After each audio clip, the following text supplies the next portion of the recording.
Susipažinkite, tai nepaprastai ypatinga kačių veislė Škotijos nulėpausė.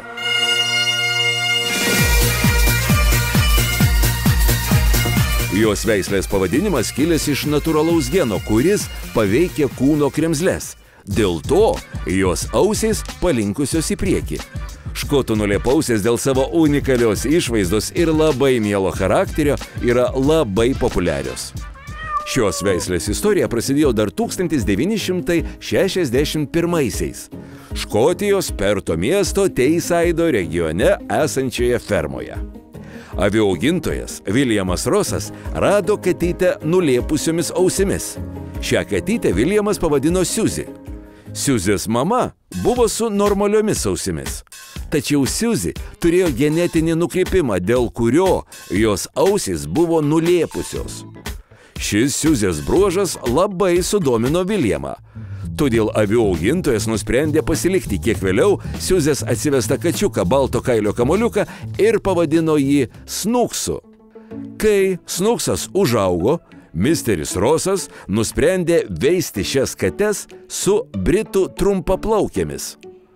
Tiesa, dėl šių neįprastų genų 1977-aisiais nulėpausių veisimas buvo sustabdytas. Mat paaiškėjo, kad šios veislės atstovams deformuojasi ne tik ausis, bet ir kūno struktūra – kaulai. Tačiau Amerikos kačių mylėtojai investavo milijonus ir daugybę laiko, kad sutvarkytų škotų nulėpausių genų problemas. Ir jau 1978-aisiais Kačių mylėtojų asociacija suteikė šiai veisliai statusą, kuris leido dalyvauti parodose. Na, o daugiau apie škotų nulėpausės priežiūrą papasakos Kamilė.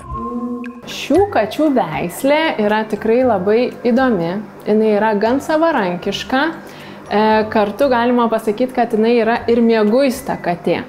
Tačiau noriai žaidžia su šeimininku, kuris grįžta namo, tad reiktų pasirūpinti ir palepinti katę, kad jinai kuo labiau būtų aktyvi. Žaisliukai labai tinka su plunksnom, visi kačių tokie mieli žaisliukai.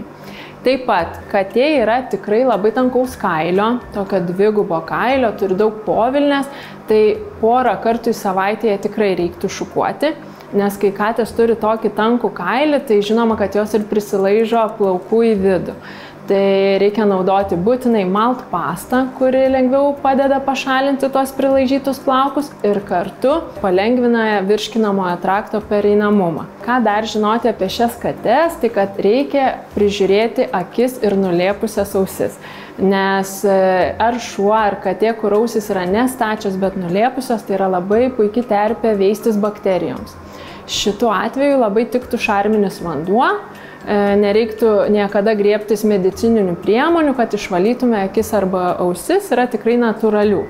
Taipogi, kadangi katė yra mieguista, labiau linkusi į ramų gyvenimo būdą, tai linkusios ir į nutukimą, tai mityba ir pašaras turi būti skirtas namuose gyvenančiom katėms, kurios renkasi labiau sėslų gyvenimo būdą.